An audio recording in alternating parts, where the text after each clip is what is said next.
And I will officially introduce you in just a moment, because you have an introduction that needs I can totally introduce myself too. Okay. Not a big deal. It's okay. Actually, I'm going to let you introduce yourself because the background I have for you is quite long, and he's amazing. I met him through a completely different place and a completely different job. Some friends that were really needing some thoughtful conversation, and they have the best things ever to say about him. And so well, thank you, Courtney. My name is Will Pearson. I'm a therapist here at Ann Carlson, and I recently joined our team here. And Barb's not here, but Sally and Emily are. I have lived in Fargo since about 2013, moved here from San Francisco for grad school, have been here ever since. And this team here has really been a team of mentors for me. I started out as a marriage and family therapy intern with them and then transitioned into the clinical side and began working with them. So it's been a really awesome process. So there are a lot of things that we'll talk about today that I am certainly not the expert on. I'm really glad that all of you are here. I've been very fortunate today. Emily did a PowerPoint recently on some other summer planning, and I've incorporated a lot of her information here. So if you've seen it before, you might see some similar things, but I also want to get everyone's feedback today as well as to what things you've seen work and don't work, because this is not a comprehensive list at all. So talking about summer planning, I know summers are here, school is out, and I also want some of your ideas during this presentation too. If you hear anything, will you chime in for me? Will you let me know your thoughts? Maybe. So I think that one of the things that we always hear is that it's so difficult to go from the structure that we have in school and go into the summer where oftentimes there is no structure, and we live in a community where there's a dearth of things to do, correct? So we need additional planning as we get into that time frame, and I think that it's really beneficial to start planning in advance as soon as possible. Winter is already right around the corner, so we have a long winter break coming up. What are people doing for that? What are our plans? Are we going skiing? I don't know. I mean, there are all sorts of things. I also think I'm kind of a geek in a lot of ways. I like doing a lot of research. I like libraries. I did put in how do we advance plan in particular with our kiddos that are in our families. And so do they like the library? Is there a preferred place that they'd like to do this planning together? Is there a preferred character that you love or a preferred game that you love that you can incorporate? So for instance, if there's some anxiety about a potential trip coming up and someone loves Minecraft, is it possible for us to say, talk about how Steve from Minecraft loves horses or loves swords and how that might incorporate into our trip to South Dakota, the Black Hills, where they do the mining for swords and that kind of thing. So there's also this need for to always prepare kiddos on the spectrum for transitions that are going to happen during the summer. Are we going to have a consistent routine? How is that going to look? Are the schedules going to change weekly? Are they going to remain the same every week? Is your child on medication? Are the medications going to change during the summer? Have you talked to your provider? So also, when we think about that structure that they have in school, what is really working? Is there a way to incorporate some of what they're doing in the classroom, such as visual timers or maybe a Lego calendar or scheduled nap times that you have during the day, which are really beneficial for adults as well, and incorporate that into the day as well. And I also want to know what a child wants for their own summer. I think that's really imperative that we listen to a child's voice. Oftentimes our own anxiety about how are we going to make this work gets in the way, I think. So then investigating what the settings are. For instance, if you're thinking about a camp, for instance, we have day camps here. I'll give you some information on that before you go. But day camps here during the summer. And what is that setting going to look like? So I have a little graph here. So I have a chill camp, a moderate camp, a loud camp, and then a rave camp, because a rave camp would be super, super loud.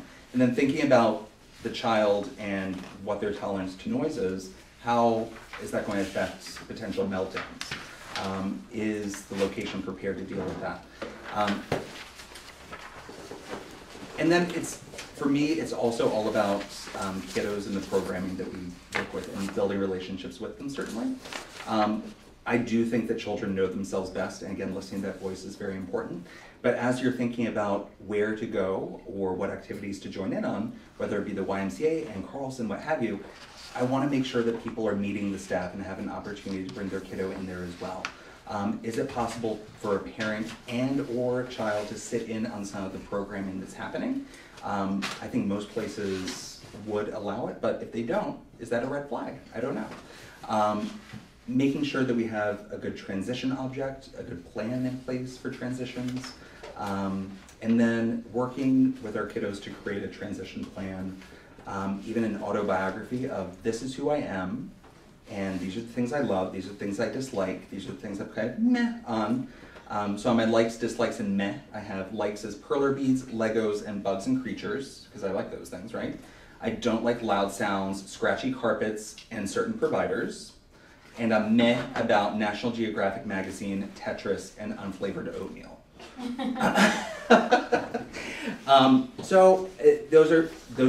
That was just a little graph that I made for myself. Super easy, right? You could do that in 5 minutes with your kiddos. Thinking about, is attendance mandatory? What happens if we have to miss a couple days during this week and insurance is covering it? Can the provider describe how that might affect the ability to continue attending? Sometimes there are restrictions on that. Asking, does this place have a meltdown protocol? What happens if my child does have some anxiety during the day? How do we handle that? Do they adhere more to, let's say, ABA? Do they adhere more to social thinking curriculum? Thinking about those things.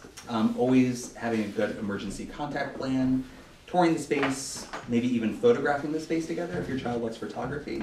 I really like the idea, I want to start doing more of this certainly, is videography, and being able to video everything and then watch it later as well, when we're feeling better.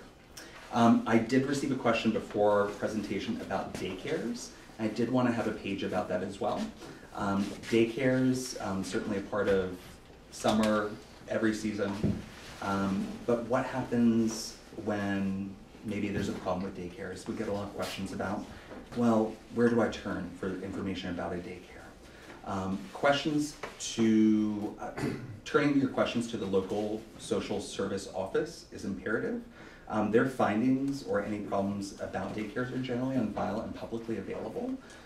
So it's an excellent resource. There are also state licensure boards and regulations available. In your PowerPoint that you have, there is a web link to every state's regulations as well. I also am very mindful about what is the staff ratio for our kiddos. Do we have 20 kids with one person? That is a safety risk.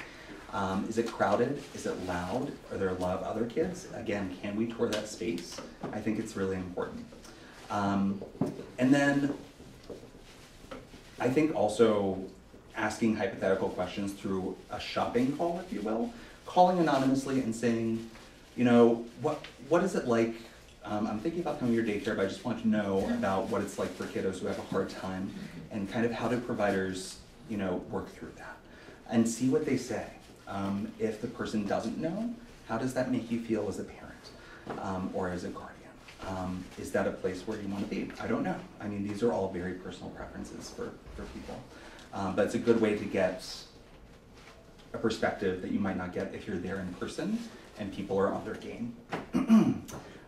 Another thing to consider, if your child has OT or speech or other providers in the community, is there collaboration with daycare, and can those providers come in to work with your kiddo during the day? And that can be really helpful, so you don't have an extra appointment during the week that you have to worry about. I think there are also important ideas about if there are, is there the potential for kiddos to call home during the day? Is it prohibited? Is it okay for kiddos to take a break? Where do they go during a break from an activity that might be overwhelming for them? Any questions right now? Okay. I want to get everyone's perspective on these things afterwards. Can I just put yes, absolutely. on that? Asking about devices. So my child had a watch that was a phone watch, and we went to a daycare and they took it away from him, even though there were no games on it, nothing else, and they were very upset about it. And so we ended up leaving that daycare because of it, because it needs to be consistent for him to have it on in order to kind of create that and establish that. And so that's just something else, if you have any other special things that your child likes to have with them if they have like a security item. A lot of daycares don't allow kids to have toys or security items with them. And just another set of questions to ask. Absolutely, absolutely. And I really appreciate that perspective. Thank you so much. Next up, I have travel plans and how are we going to get from point A to point B. Ideas that I've put down, social stories are something that we use here in our program a great deal to address issues in life. In this particular instance, how do we use a social story with our child to plan for that mode of transportation that's coming up? And if you have providers in the community or people in school who know about social stories, ask them for their help with that. They're pretty easy to do and really fun for kiddos. Think about the locations where you might go on vacation. Is it going to be a staycation? Are we just going to go to the Radisson? That could be really cool. Are beaches on the agenda? Are they too sunny? Are they too bright? Does the sand itch us? Does it feel really scratchy? Does it provoke anxiety for us? How do we prepare in advance for that? So an idea that I had was, thinking about that vacation environment, and let's say it's going to be in Colorado with lots of pine trees. Can we find some pine cones and some pine needles and create a sensory box, if you will, so that we can have those senses and those feelings in advance of that vacation that we're going to have? Is it possible to have a bucket full of sand to dip our feet in if we're going to the beach? How does that feel? And then going back to this idea of libraries and research, are there library books or travel guides that are available even through your local library that can assist us, whether through the verbiage within those or photographs that are going to help prepare us for a transition? A great idea that we also need to think about is focusing on basics. We all need food, we all need water, we all need shelter. After that, can we start incorporating more and more things? And those are just basics that we need, and you're going to have them, but also thinking about when it comes to food, are there preferred food items? So if we're going to the East Coast and they only serve crab in restaurants, is that going to be a problem? I don't really like crab, and the feeling of opening those crabs can be a little weird, huh? So I might not like that, but on the other hand, I know from living in San Francisco that they don't have McDonald's in San Francisco, and sometimes I really like McDonald's. So that might not be the best place. How are we going to get around that? Are there other things that we need to investigate? There are also soda taxes, if not soda bans in some places. So if your kiddo really likes soda and needs that to calm down, that might be something to consider as well. So the sugar tax, I think it's called. For auditory stuff, sometimes it can be really tough when things get loud, certainly. So making sure that we're bringing earphones, earplugs, particularly if we're going to an amusement park. And Emily, I really like this on yours, test driving to find preferences in advance. How can we do that? It doesn't mean necessarily going to Six Flags to that amusement park, but is there an alternate amusement park, even if it's like the children's park in North Fargo where they have the train that makes a lot of noise that goes around? Is that something that might be a good way to introduce these ideas? Safety is another big consideration that I always want to touch on. I want to make sure that we have a plan for emergencies, emergency contacts, and if possible, can we leave that in addition to our plans for vacation with a trusted family member, so that if anything were to happen, they can work with authorities and we can also focus on family. There are also tags, there are electric alert systems, there are tattoos, safety jewelry, perimeters around the home. There's Project Lifesaver, and I know Emily spoke about this in her presentation as well, so you might have heard about it. They've done more than 3,400, I think it's 3,460 rescues as of today. And their average time to the location is 30 minutes. They also have the ability to work with authorities using drones now, and the drones can search a much larger area for a kiddo. I believe the kiddos have a special device on them that communicates with these search devices. So 95% faster than traditional search and rescue. It's a nonprofit, locators can travel. The home systems range from about $700 to $1,000 is what the current prices look like. And I've put that information on there for you all if you want to take that as well. So that is all I have. I know I flew through that really quickly, but my goal today was really also getting everyone's perspective and having a community dialogue about how people are working out their plans, because I think everyone's perspective is really needed. We took a 2-week trip last summer with Riley and his little brother came with us to Pennsylvania.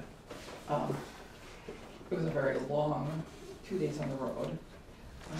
We were probably driving out of Moorhead when Riley asked for the first time if we were going to be there soon. And it proceeded to be, are we going to be there soon for the next 2 days? Mm-hmm. He didn't, I mean, we had all kinds of activities and things for them to do in the car and stuff like that, and snacks along the way. We tried to break it up so that we would do a half hour of electronic device game and then a movie which they could share and watch together, and then after the movie, then a half hour of reading, which Riley was fine with the reading. His younger brother, even though it was the books his younger brother wanted, was just like, And of course, there was the sibling situation between the two of them. They don't live together, so the first half hour was pretty exciting to see their brother, and ooh, cool, this is neat, and then it was like at each other for the next 2 weeks. So it was not a real successful vacation. I took 2 weeks off this summer again, and we're not going anywhere. It just wasn't worth the vacation. There was a lot of trying to keep him on his schedule, and we stayed with my mom and dad, and my dad has this weird schedule thing that he goes by and everything, and he's not very flexible, less so than Riley. And it just, hindsight, I suppose we just really didn't plan it as well as we should have, or just didn't. I think it would have went at least 75% better if his brother hadn't been with us. Taking his brother on, we just feel like he doesn't get to be with us as much because we have Riley, so we wanted to include him. And I don't know, it's kind of a strange situation, so it's kind of. I think the thing about vacations is we always want to have, when we're planning, we want to have this plan in place, and we want to make sure it's perfect. We want to know, how are we getting to the airport? Are we taking a cab? Are we taking the subway? What are we going to do? And everything has to be planned out, and that's really restrictive, I think. I have great friends from Amsterdam, both of whom are on the spectrum, and they come to the United States all the time, and they travel all the time. And one thing that they do that I think is awesome is they travel as far as they can for a day in the car, and that's it. They find a place that looks really cool on the road, and that's where they stop, and they find the closest hotel. They get to their limit, and that's it. But they have these amazing adventures where they go to places where no one would ever go. I think they went to St. John's down by Minneapolis, which is a really great place, but it wouldn't necessarily be in a tourist book, right? So that's another idea as well. Being flexible with how we travel and those plans that we make. Or if we even need a plan, can we just hit the road? I love how you reflected on your trip and said, if we did it again, here's what we do differently. And I think sometimes those are the things we only learn by doing it. Yeah. And I think it goes to what Will was sharing earlier about test drive. If you've never been on a roller coaster before, why don't we try the train up north? And I would encourage people to test drive your accommodations too. If your kiddo is one who doesn't like sand and we're looking for sand shoes, let's test out a couple pairs before we're on the beach in Florida pitching a fit, because I don't like how the shoes feel either. And I've seen that happen with some kids, because even those best laid intentions of, well, I brought your sand shoes, may or may not work if we haven't tested them out. So we took our family to Italy over Christmas and had no idea really what we were getting into. And our son was so sure. He'd watched a ton of videos online about all of these places you can go and visit, which we thought was going to be super helpful. Oh, look, it's David. We're going to go see David. This is what it looks like. Well, the videos are not recorded with crowds. And so it was helpful, but I didn't think to preface this by saying, let's look up some tourist pictures. It didn't even occur to me. So that's something that we would do differently next time. especially for those kind of big places that people like to visit, looking at tourist pictures, not like the website for the Disney World or whatever, but actually looking online for tourist pictures. One thing we did in Italy is we got a Airbnb as opposed to a hotel. We just chose one place to stay every night and only did day trips, because then he knew he was coming back to the same place every night. And we set up his room and we gave him his own room, which was not a lot more expensive when you're looking at Airbnbs. So he got his own room, which meant we had one of the other kids in the room with us, but it gave him a sense of peace, and it was super helpful. And then we also did taking turns before we went. We all talked about things we wanted to see, and we all talked about how when we get there, we're going to have to take turns getting to do it. So if you want to do what you want to do, and they didn't have to know in advance everything they wanted to do. It was flexible, but that helped my son understand that right now it's not about me. And we also looked into childcare options where we were going, because if we needed to go and he needed to not go, the rest of the family wanted to, we found childcare options where they'd come and watch him while he watched a video. So those are some things that did or didn't work. We didn't end up using any of the childcare. My husband and I just took turns a couple of times, and we didn't schedule much in advance. We just went, and so it was a big undertaking. The plane was actually awesome. We really prepared him for the plane. We sat him in a space where we were all kind of tucked together a couple times and talked about how when you're on a plane, you may not have a lot of space, and like we did in the back of the car, and my husband drove us, and it was me and my son and my other daughter, and my husband's like, this is ridiculous, and I'm like, no, I don't think it is. And the plane ride was awesome, and he did research on the planes before we went, and so he knew what we were riding on, and so some things went well, some things really didn't. We had one day where we couldn't leave the hotel because he just melted down, and we were like, all right, we're gonna stay around here and eat good food, and it's okay. Speaking of the hotel, this might not work for younger kids, but if I started feeling overwhelmed by something, I would just take a taxi and go back to the hotel, and that would just give me the time and space that I needed to regulate myself. Absolutely. And another thing I was thinking about when we were talking was I'd recommend, if possible, to make an itinerary, so your kids might know what to expect, because people on the spectrum, we like planning, we like to know what's kind of coming, we like routine, and so an itinerary of what you're doing, I think, can be beneficial. Absolutely. We've done visual supports, having the speech therapist and the PEC schedule for each day, and then and this has been a while ago, but we would have maybe 15 things. We break it out into chunks of 5 or activities that we were doing, and then there would be times where Kyle would pull them off and he'd put the all done, and that was it, like done. And so, one time we tried, no, we need to finish this, and that was, we made it through, but, that's helped especially for younger kiddos. Although you did have a point where the pictures don't exactly match the environment and the perspective. But the other thing that we do a lot of weekend travel. So 3-day trips, 4-day trips, and one of the favorite places for kids to go is Duluth.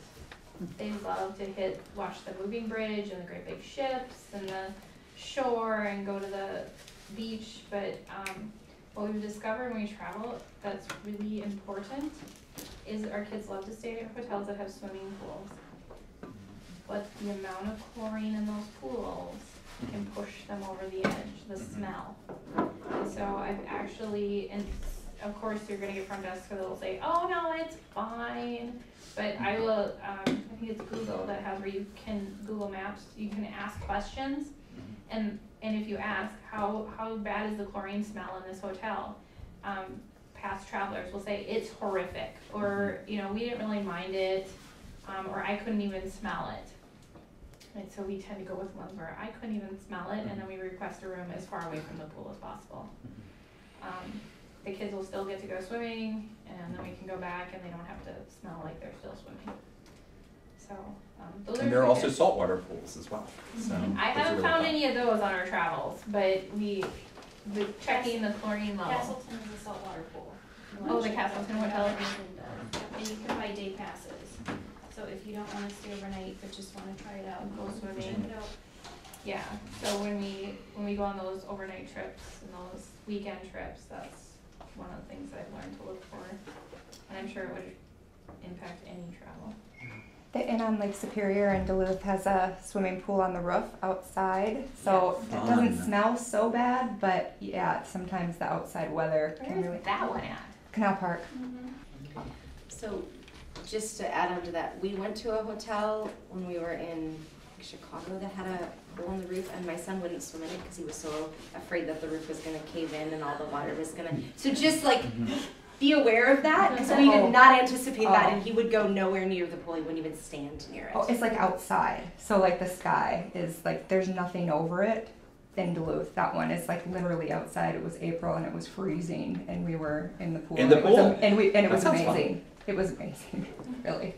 So I am fascinated with that. Mhm. I thought we stayed at all of them.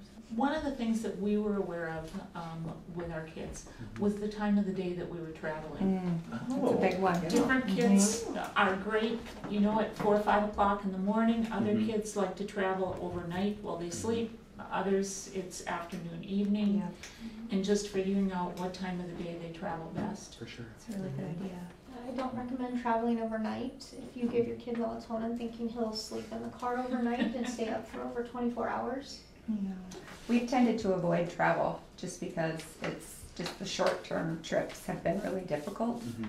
So it's trying to find that balance between having the itinerary, Mhm. but having that flexibility and balancing that has been really hard, and especially then when you've got other people traveling with you who Mhm. have their agenda of things they want to do, which is totally valid. Absolutely. How do you pull it all together? And we have not been ultimately real successful on that end. So we're going to Brainerd during the week in July to a hotel. I have to work, but they're going to stay back. There's a Mhm. water slide and everything, and now it's just like, okay, there's just a water slide. There's got to be more to do than that. We got to figure out different things to do, and I want to be mindful about what success looks like on a vacation or in any activity in life.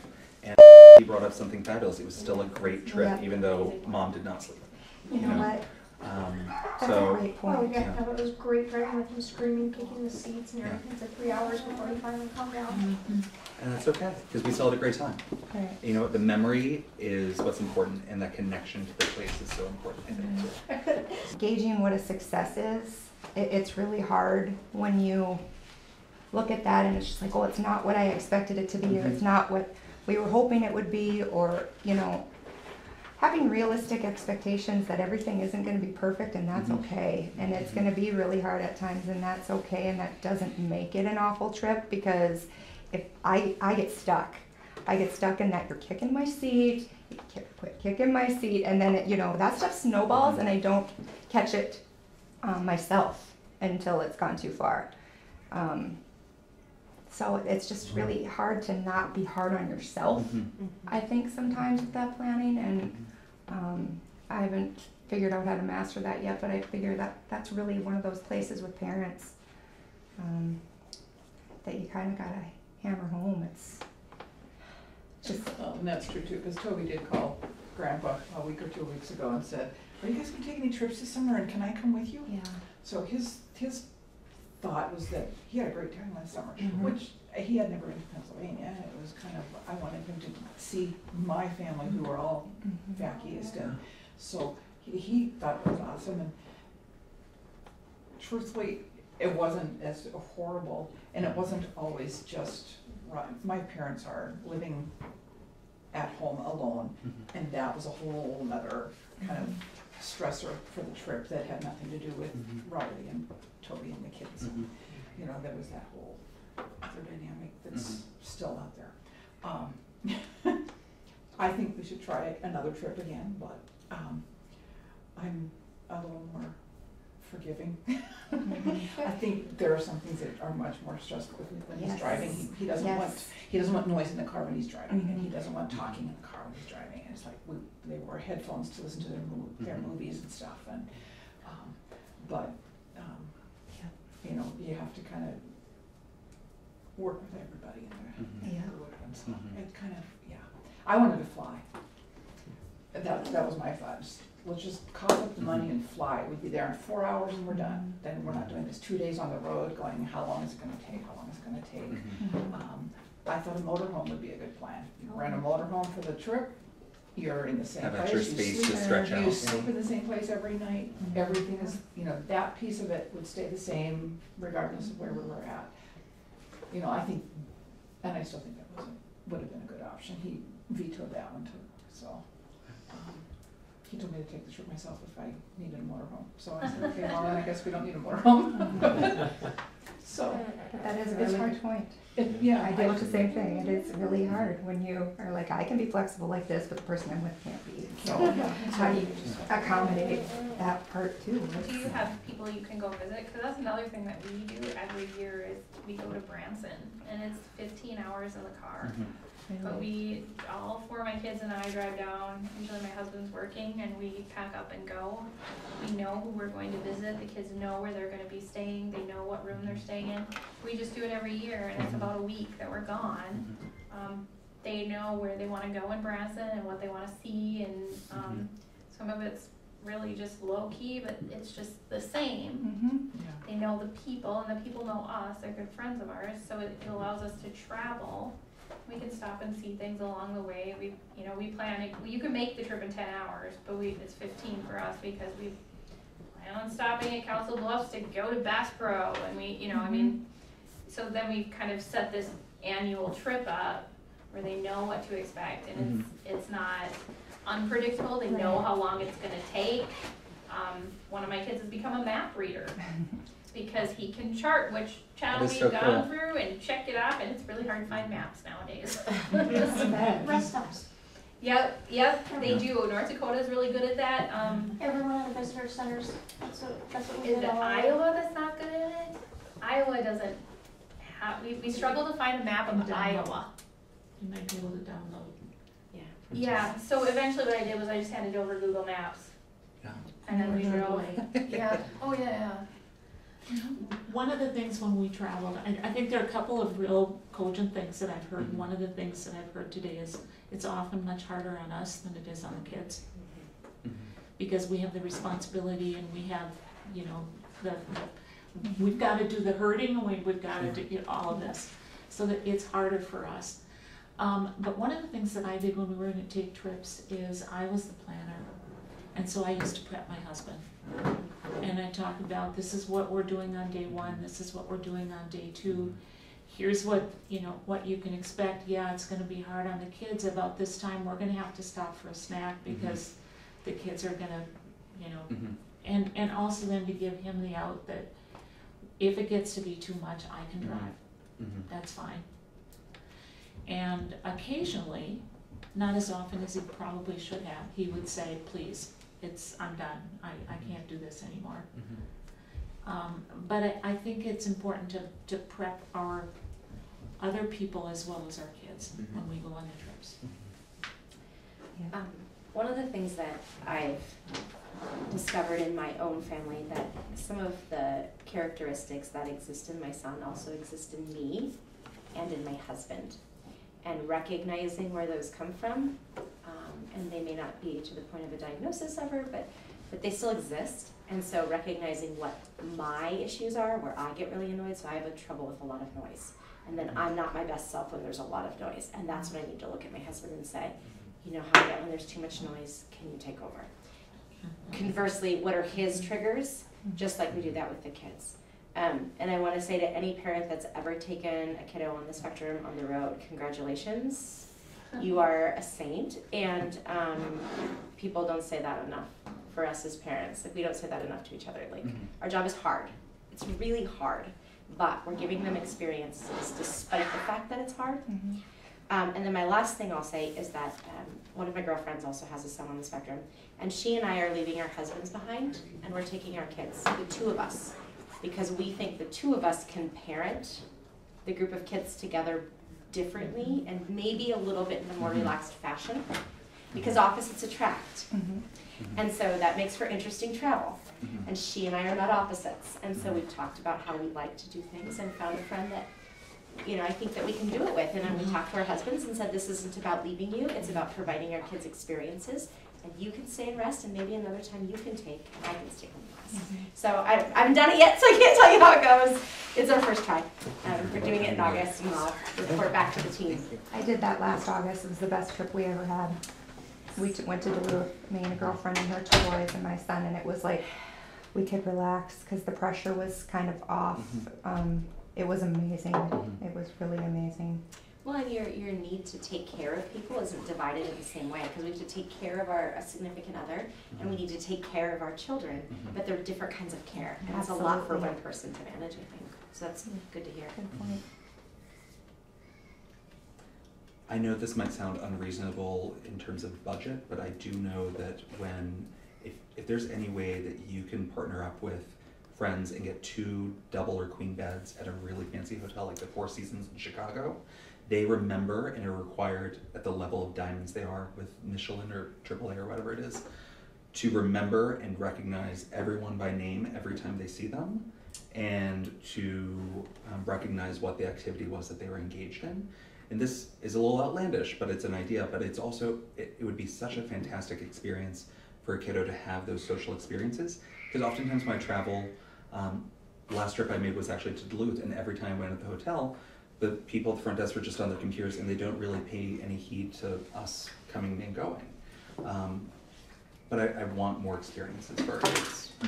So if there is a preferred hotel that you have on the way down to Branson, where they know your kids or what have you, I think that's a really good place to start too. I'm gonna add another thing to that, and that's introduce yourself at the front desk.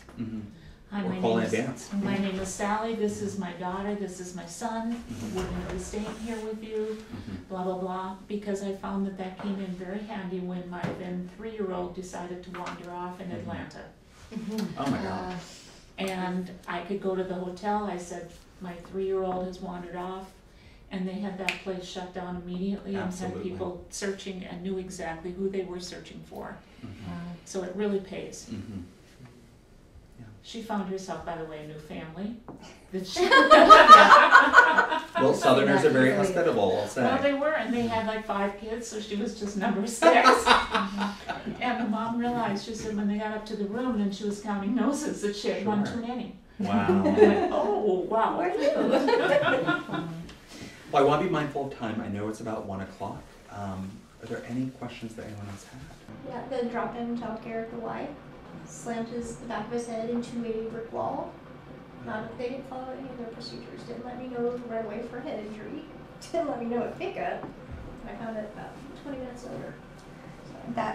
That's where our biggest struggle is right now, is daycare. And I think all the points that you made were great. The reality is you don't have the luxury to ask those questions. If you need daycare, you're lucky to find a spot. And that's where we're at. We're on the verge of losing ours if we haven't already. And it's like, now what? And I know it all comes down to the social piece. It really is, the social hard part. So any social groups that you guys are aware of would be fantastic. And we have summer groups coming up starting next week. So I will certainly give everyone information about that as well. He is 8. We're on the waiting list, or we're meeting with Barb in July so that we can get in. But now, of course, the 2 days we're going to be gone is in the middle of the Minecraft group. Oh, that's okay. We have one starting next week too that he can do. Can you get in if you haven't had any assessment yet? That's one of the... He could come in on Monday and meet with one of us. Okay. Do the assessment, and we can be flexible about it. Okay. We want to make sure that we're there for you. Has he had an assessment done anywhere else? I don't know if it's within the time frame, but I have several from previous Within the years. last year? Probably not. Okay. Oh, OT assessment, but not diagnostic. And those are helpful too. We're also looking at school prep group, probably in August, Okay. to help kids get ready for going back to school. and kind of getting back in the groove. Are you looking at like for like a full day or just like social groups to work on social skills like throughout the year? I need both. I mean, at this point. Yeah. MSUM has a great social skills group. Do they? Yeah, I have, actually he picked up another one of their cards today. He's doing a literacy group now, but they usually have it about twice a week. He did that since he was, I think he was the youngest one that started there, about 4.5. So he's been doing that almost 4 years now. So. That's That'd be awesome. great. And then we have the Game On group that Mhm. meets for elementary kids the second Monday of the month, 6 to 8 p.m. Mhm. at Section 9. It's right across from NDSU on 12th. And that's on the list of events. And what's happened is even though it's a singular event, we encourage the kids to interact and play on a server together. And these kids have started inviting each other to their birthday parties. Okay. They've kind of formed a little network. And as parents, we all stay and we talk and give each other ideas. And so it kind of ends up being an unofficial support group time too. And it's pretty much the same ones of us that come every week. And it's been really pretty great. And Game On offers for elementary, teens, and adults. Yes. So because you want to focus on everybody, you don't want to just focus on one group. Right. Mm-hmm. I just happen to be, she just Right. has a elementary. Yeah. But like my son is a 6th grader and he's stayed with the elementary group because the type of games he plays fits what that group plays. He has friends there. So we're not going to kind of take it case by case, but you know. That's awesome. Yes, and we're at time. Thank you You're so not. much. Oh, thank you guys. I couldn't have done it without everyone's conversations. Thank you. Thank you. Awesome. Yeah, you guys are invaluable with your knowledge. Thank you.